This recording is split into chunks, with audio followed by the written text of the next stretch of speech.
And I just interviewed Oprah, so you can rub me for, yeah. Oh, I feel it. Yeah. I feel Yeah. it. Do you feel that? I feel it. I was just listening to that song just about Really? 45 minutes. Synergy. Yeah, there you go. Synergy is the way it works. Yeah. All right, here we go. Tanika. In 3, 2. Well, he's one of the most sought after performance specialists in the industry. Here to tell us more about his techniques, his style, his attitude, Joseph McClendon. Yeah. Oh, stop it. Stop. Stop. Come on, stop. Please stop. People may not have heard of attitude before. You coined that. It is a hashtag. You should have t-shirts. What is it about? I do. Well, first off, I'm a scientist, if Yes. you will. And so everything that I talk about is science in terms of helping people get the very best out of themselves. And I believe in simplicity, and I believe that if we can teach people simple things, then they'll do them and they'll get results. So attitude is basically, none of us will argue with the fact that our attitude determines how we'll be in life. And what we've found is that our body is like a selector switch for our attitude. Yes, it's all connected. It is. And if you move certain parts of your body, specifically, it actually changes how you feel in the moment. And the great part about it is you do it enough, it becomes who you are. Yeah, because you can't be depressed or sad or in your feelings when you're shaking that booty, shaking that booty. Absolutely. Well, that's one part. Now, can I mess with them? Yeah, for a second? mess with them. You guys want to get messed with? Let's go. Let me show you something. So first off, what you just said is absolutely true. Yes. You cannot be in an unresourceful state when your body is moving. So here's what I want you guys to do. Let's do it. Will you play along? Okay, so here's what I want you to do. Step back a little bit and drop your hands to your side. And all I want you to do is first think of something that's sad, okay? Think of something that's sad. Okay, you got it? Okay, remember that. Now, here's what I want you to do. Put a big smile on your face like this. Big smile. You too. There you go, big smile. And then look up here just for a second. And without changing it and breathing deeply, try and get as sad as you were a second ago. It's hard. You can't do it. You can't do it. Because the body determines how the mind's going to be. Now let's try something else. We'll do the attitude. It's my favorite part. You got to do this. Okay, I'll do it with you. So here's what we found out. That if you move your body a certain way, specifically if you move it with your ass, then it'll change your attitude, and I call it attitude. So here's what I want you to do. Stand like this, okay? Get your hands together like this. Lean your head to the side a little bit. Keep that smile on your face, and shake that ass. Look at you. Look how happy you are. Now see, as simple as this is, you do it enough, and this will be who you are and how you go through life. Thank you very much. End scene. Woo! Thank you. Okay. Nice job. Let's come back. Sorry, I should have warned you guys we were going to be moving. We're like flowing with it too. Flow, yeah, Hang on, yeah. just so we it's our way of shaking our booty. Exactly. Can you feel it? You know when you're good, Jess. And pick it up whenever. That was very impactful, but he's a scientist, ladies and gentlemen. Don't forget that. How did you blend the two? You were obviously a neuroscientist. You really got deep into how we operate as people, but then you had to get practical. Where did this all come about? What came about as anybody that studies or practices psychology always says, well, we do it because we want to help other people. It's not true. We do it because we got to change ourselves first. Yeah. And so I had some challenges in my life. When I was 17 years old, and by the way, I grew up not too far from here, Lancaster, California. Wow. And when I was 17 and a half years old, 3 grown men tried to take my life because of the color of my skin. And it left me feeling rejected, it left me feeling worthless and suicidal. And what changed my life was somebody came into my life, somebody that I didn't know, and gave me a book. The book was called Think and Grow Rich. I read the book, and I always tell people, I did what the book says. Yeah. Because you can just read it, and that's great, you'll get some good advice. But it changed my life. And when I went back to him to ask him, how do I repay you? How do I thank you for what you've done for me? What he said was, you do the same that I've done for you for as many people as you possibly can. So that's why I do this. But I had to go get some help for myself. Yeah. So I started studying psychology, and I studied traditional psychology. I'm a neuropsychologist. I had a practice here in Los Angeles for many, many years. And the difference is, traditional psychology, we have one way of communicating with our clients and with our patients, if you will, and that is through our voice. But we have 5 senses. So if you look at neurology is your 5 senses. And so I have 5 different opportunities or avenues to interact with you to help you get a quicker result. And so what I do is, like I said, my specialty is helping people get over fears and phobias and emotional challenges and things that hinder their lives. So I've taken it a step further and simplified it because I want to do what I promised the guy that gave me the book, and that is help as many Pay it people as I can. forward. Exactly. And you're helping me do this right now, by the way. Yeah, Thank to you. speak to the world. Well, I found out about you and the Brilliant Institute at a Tony Robbins seminar, yes. which I've been obsessed with for the last year. You have been working with Tony for how long? 30 years. 30 years. I was 8. Oh my, yeah, exactly. He trusts you because he can't do every single hour. You guys are on stage for 15 hours a day. He trusts you, he takes a break, and you come on stage and you kill it every single time. What is the goal when you go out there? Is it the technique, tell, show, do? What do you want us to take away when you're on stage? I like what you just said there, and that's the way I teach is this. I'll tell you something because, quotes are great and advice is great and all that stuff, but it's like a warm bath. You can get excited in the moment, you can get motivated in the moment, but when you leave and life hits you, as it always does, and then that stuff wears off. So I'll tell you something, and then I'm going to show you by example, like we just did with these beautiful people like this, and then you're gonna try it, and then I'm gonna give you something to do when you leave my presence so that you continue to do that and so that it grows and changes you on the inside as well. Do you find that, especially today and where we are as a culture, that people are starving for this information? They really are. Yes, the answer is absolutely yes. I think people are starving for it, but we have so many distractions, and those distractions aren't always great distractions that take us away from. So we wind up hurting and needing for something, and so people are seeking it, but they don't know where to get it, and that's why this is awesome right here, right now, because people will see that there are opportunities. My goal is to make sure that people know exactly how we function as human beings, very, very simplistically, and then so that they can use that information and get the best out of themselves in the moment, but more specifically, condition themselves so that they default to a better place. And obviously repetition is part of that, isn't it? Absolutely. You say motivation is a myth. What do you mean by that? Well, again, motivation is temporary. We all have been motivated positively. We get and pumped. Yeah, exactly. Well, you get pumped, but you also get pain. There's not a person above the age of 21 years old that has not said these words: I will never drink again. Okay, you're motivated to not drink in that moment by pain. Right. Or I'm going to start my diet tomorrow. Or like I said, there's positive things as well. But that feels good in that moment. But as soon as life shows up, and it does, every then single that's gonna day, change. The motivation goes away, and there's another motivation to stay where you are or do what you've been doing, your bad habits. That's why people smoke and drink and do the things that hinder their lives. So what's the key to keeping your life and changing your life or evolving and keeping that evolution? I work in threes. Okay, first thing is know what you want, and if you don't know, go get some help. Go, like seminars, workshops. I still, even though I'm in this industry, I still to this day go to seminars, workshops, read books, and things like that. So find out exactly what it is that number one, what do you want? Okay. Number two is to get, and when I say get help, get some coaching. Get some real quick, yeah. The helicopter. Helicopter doesn't interrupt you. Real stuff, real life stuff that happens here. Yeah.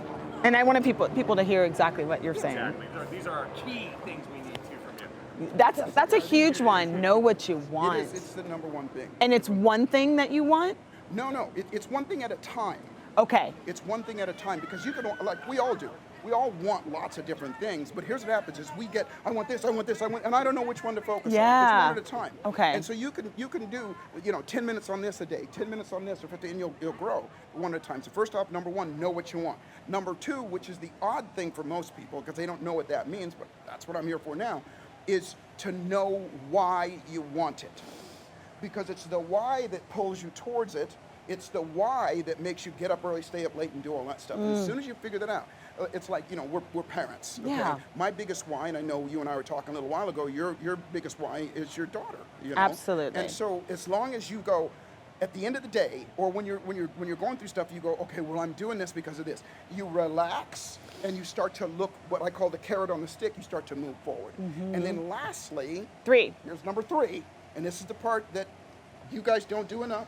That most people don't do enough. And this is to me, this is the catalyst to moving what I call further, faster, is praise.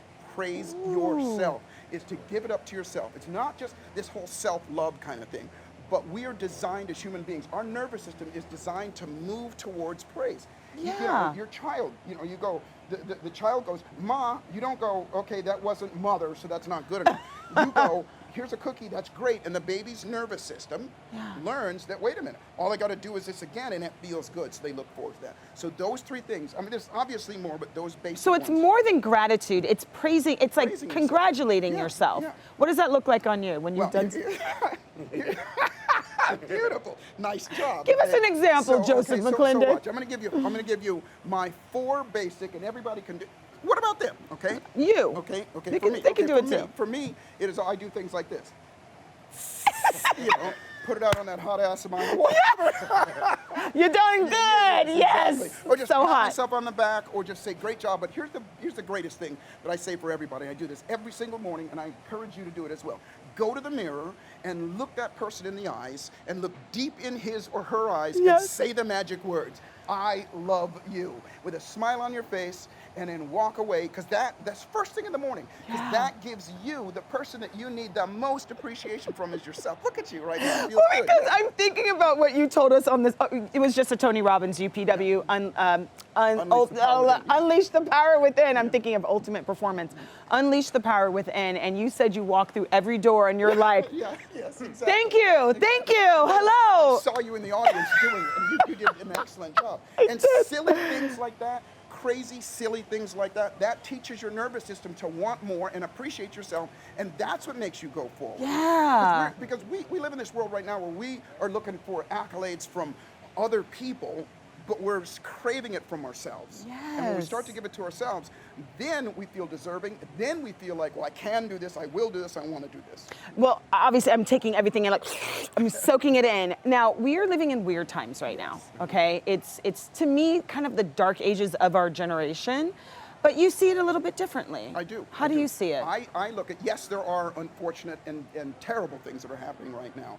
And it tends to be in our face because that's what we, on our cell phones, on television, that's what we see the most. But if you look around, I mean, look at here today. This is beautiful. A gorgeous day. Yeah. You know, there are 1,000, 10,000 more great things that are happening than there are unfortunate things that are happening. I'm not saying ignore the unfortunate things. Right. I'm just saying always remember that to be grateful for what you have around what's going on. And when more people start doing that, and we start to be grateful for ourselves, and we start to be grateful for other people, then we'll start to treat each other differently, and then we'll make the world a better place. I know that sounds, you know, kind of airy-fairy and altruistic, but it's the truth. Well, I do believe that, like, negative energy begets negative energy. Yeah. So if we start looking at things in a more positive light, then that will spread. If we start doing it, and we start, in my opinion, look, when I first moved to Los Angeles, I moved from Lancaster, and it was a small town, and everybody, you'd look at each other, you'd go, hi, how are you doing? Common courtesy, right? Right. But when I moved to LA, nobody would do that. They didn't care? Yeah, they didn't care. I thought, well, these people suck. and then I remember thinking, which most of us don't want to do, it's not them, it's me. And I thought, no, it's them. It's them. But it is something that you yeah. can take away from it. And, yeah, so what I did was I call it my 50-foot rule. Please take this. And that is anybody that comes within 50 feet of me, I say to myself, to them with intention, I love you. And what that does is, you know, I taught at UCLA for many years, several years ago, and they did a study on what's called our electromagnetic energy. And when we put our intention and attention on somebody else, our energy grows, they feel it, and you move closer to each other. And so when I do that, it started to change. People started to recognize me, people started to interact. So if we do more of that, just as airy-fairy as it sounds, love other people that you don't even, I love you. You know? You say, I love you back, Joseph. When we start to do that to other people, then they start to feel it, and then it grows and it starts to grow out. Absolutely. Tell me about, we have some pop culture questions we'd love to Yes, ask please. you. Lots of things going on in the Yes. news. We're not going to talk about the administration because I think that's just, how do you process teaching your 8-year-old son when he's seeing the news, he's feeling the energy in the world? Yeah. How are you keeping him on the right path, positive, to take some things, delete other things? How are you approaching that as a father? It's the Joseph McClendon rule of 3 again. Number 1, step back and relax. Okay? So when anything happens, I always say this, that any pain, negative pain, or anything that you see that causes you to feel sorry or bad or sad or anything, that's a signal to do the first thing, which is to step back and relax and breathe. And then number 2, recognize that that's not you. It's not about you. What's going on is what's going on. And as you said, we have so many things going on. So many. And then the third thing is, again, be grateful for what you have. And what that does is it allows you to assess stuff without judgment. You're able to look at it and go, okay, this is happening, and that means this. Here's how it could affect me if it did. Here's what I could do. Here's what I should do. Versus going, that's terrible, and that person's this and that. And that's where most of us live. But doesn't that just add to the negativity cloud? When you do, Yes. yes, absolutely. If you're in that, then again, that thing I said about your energy, it shrinks, and when it does, it repels people. Like you said, it begets more negative energy. So I'm talking. So when you step back and you care about yourself, and you allow yourself to just go, that's not me, and just relax. You expand, and you're able to think better and be clearer. I'm going to get personal with you because you do have a little PTSD still from your Lancaster attacks, Yes. right? So when you see like racial injustice and these things, and you have to look at your son's eyes and teach them that there are people who just are prejudiced and they discriminate, and it's just ignorance really when it comes down to it. How are you able to get through your own personal PTSD and make sure that he walks out with a smile on his face and strong with his shoulders back? Yeah, it's always it's constantly, as long as you live, it's always going to be a growing experience. So I'm big on technique, and I'm big on strategies and doing things. So every day, like I said, looking in the mirror. Every single day. You wake up at what time? 5:30 a.m. 5:30 a.m. and the first thing you But do you get is... up earlier than me. No, Don't you? hell no, I don't. I'm not gonna lie to you, Joseph. I'm like, oh God, Yeah, well, 7 a.m. is here. No, I'm an early riser. 5:30 a.m. and the first thing you do is walk to the mirror. First thing I do, and I'll give you my morning ritual. Please, break it down. If you do this, because most of us hate getting up in the morning. I don't. I love getting up. Let me help you. Okay. So Okay. watch this. First thing, before you go to sleep, put a big glass of water by your nightstand. Okay. Big glass of water. And so when the alarm goes off, I wake up without an alarm clock because I've conditioned myself. that Yes, way. you have. 5:30 a.m. As soon as that alarm clock goes off, grab that glass of water and drink it. Down it. Here's the reason why. Your body runs on electricity. You've been in the fasting mode for a while. It conducts electricity. You will not be able to go back to sleep. Second thing you won't, because your body starts to flow. You start to come alive. Second thing And that you'll do, have to pee. Yeah, There's you have to that. pee. Yeah, you have to pee. Yes, yeah. There's that. And then the second thing that you do is put a big smile on your face. Because just like I showed these people here, when you smile, it literally squeezes your brain and your organs a certain way that makes what I call awesome sauce. The endorphins, the dopamines, all the things that go through your body, and it starts to wake you up more. Third thing is to be grateful and look for what's great in that day. Yes. And I promise you won't be able to stay in the bed. Do you do a gratitude journal? I do. Yeah. What are you grateful for today? This right now, and by the way, I've been grateful for it for several days now. Aw. Since you invited me to do this. This has that's so been, beautiful. for me, get a little emotional about it, but for me, this is, as I said to you earlier, the gentleman that tasked me with impacting as many people as I possibly can. Gosh, I can't believe it. Is that Napoleon?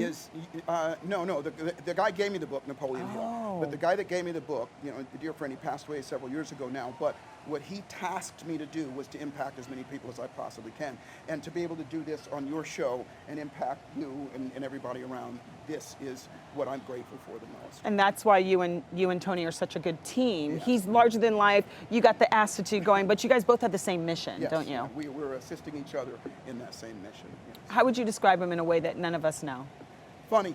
Oh, he's funny. Yeah, but he's definitely funny. Two ways. Everybody knows, and he is. He's been my dearest friend for 30 years now. He's my son's godfather, and he's one of the most intelligent and smartest people that I know. What people don't know about him, he's so sensitive. Meaning that the guy will cry in movies. The guy, we laugh so much. We have such a good time. So he's an amazing man. Yeah. I have to say that he knows everybody. There was 15,000 people at UPW in April, and I feel like he knows all of us in a weird way. When he talks about certain things, he'll stare you in the eye. You're like, that's my issue. Oh my God. How does he know that? It's kind of genius. And you do the same thing. We do. You and can read again, energy. It's a system that we go through.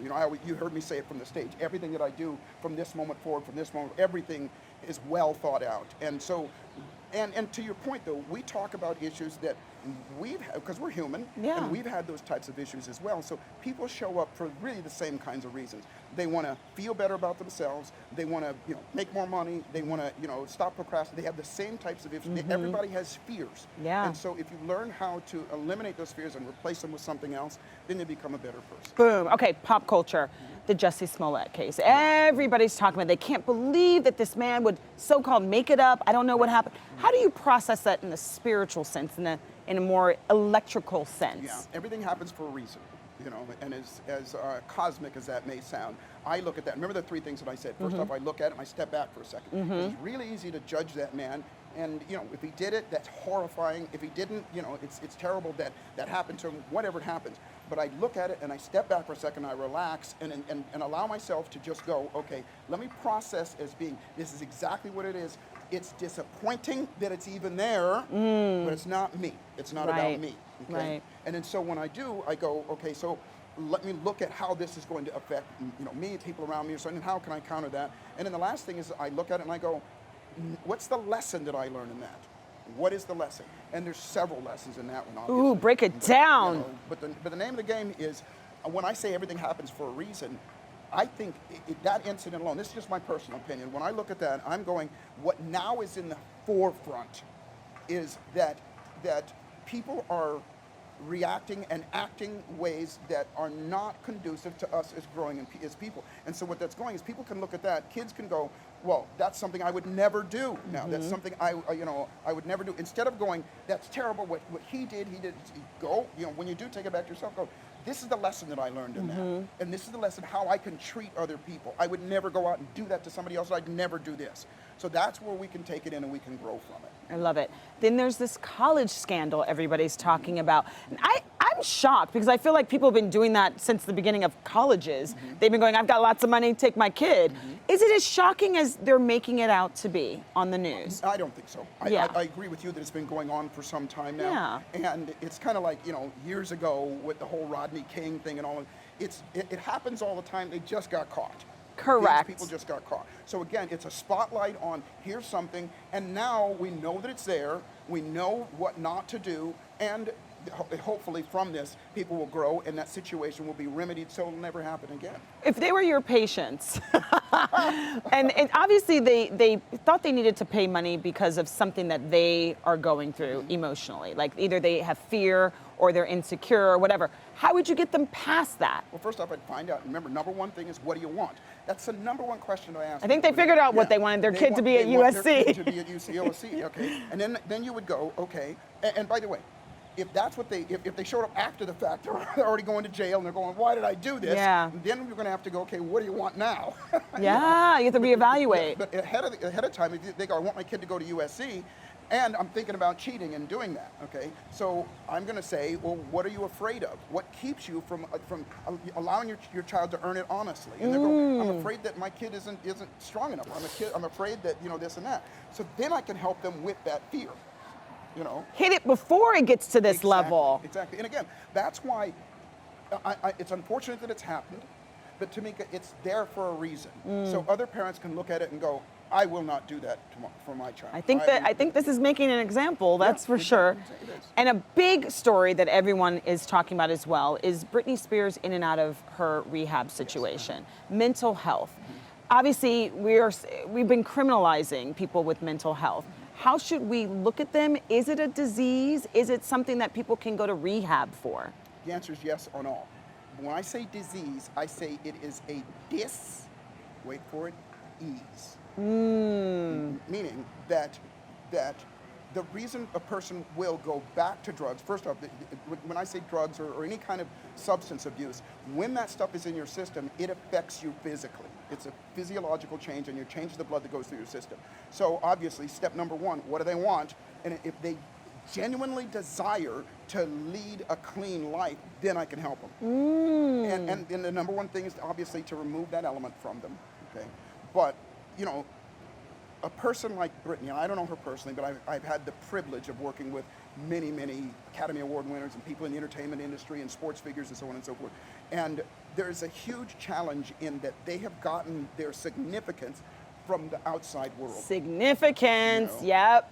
And so when that's not there, and I'm not saying this is exactly the case with Britney Spears, but we've been around her for a long time, is you look at when that's not there, then guess who they have to face in the mirror? Yeah. They've not been giving it to themselves for a long time, and they go to the mirror, then there's that empty hole. That's even more important for you to say to yourself, I love you, Exactly. in a mirror. That's really important. And so for helping her is, first off, I do agree that certain rehab programs are important, but if that person doesn't change in there to who they are and learn to love and appreciate themselves without the drugs, without the alcohol, without all the fame, then as soon as they go back, that void is still there, and they're going to go back to what they did before. I love, you have so many books. The latest, Awesome Sauce. Tell me about Awesome Sauce. Awesome Sauce is the name given to, I gave it to, Yourself. to the chemicals, the solutions, the endorphins, dopamines, testosterone, oxytocin, all the chemicals that our bodies produce when we are functioning in the zone, when we are absolute optimum. And the name of the game is, and so what the book is about is that you can produce your own on call. But here's the greatest thing about it, is that there's a process in the book that when you do it, you can make it so that it shows up automatically. So you don't have to produce it on your own.